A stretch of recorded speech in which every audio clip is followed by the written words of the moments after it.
പെട്ടിമുടി ദുരന്തത്തിൽ തന്റെ കളിക്കൂട്ടുകാരിയായ കുട്ടിയെ നഷ്ടപ്പെട്ടപ്പോൾ ആ മൃതദേഹം കണ്ടെടുക്കാൻ പോലീസിനെ സഹായിച്ച കുവി എന്ന നായയെ മലയാളികൾ മറക്കില്ല. അത് മനസ്സിനെ വല്ലാതെ വേദനിപ്പിക്കുന്ന കാഴ്ചയായിരുന്നു. ആ കുവി നജസ് എന്ന് പേരിട്ടിരിക്കുന്ന ശ്രീജിത്ത് പൊയിൽക്കാവ് സംവിധാനം ചെയ്ത മലയാള സിനിമയിൽ പ്രധാന വേഷത്തിൽ അഭിനയിച്ചിരിക്കുകയാണ്.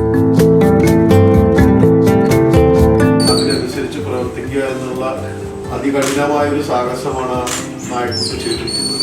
യാതൊരു ട്രെയിനിങ്ങും ഇല്ലാതെ സാധാരണ ഒരു നായ സ്വന്തമായ ബുദ്ധി വൈഭവം കൊണ്ട് കാണിച്ചു വെച്ചിട്ടുള്ള ഒരു കഥയും അഭിനയ മുഹൂർത്തം നജസിലുള്ളത്. അതുകൂടാതെ തന്നെ ഈ സിനിമയിൽ ഉപയോഗിച്ചിരിക്കുന്ന ശബ്ദങ്ങൾ കുവിയുടെ യഥാർത്ഥത്തിലുള്ള ശബ്ദവും കുവി തന്നെ ഡബ് ചെയ്ത ശബ്ദവും.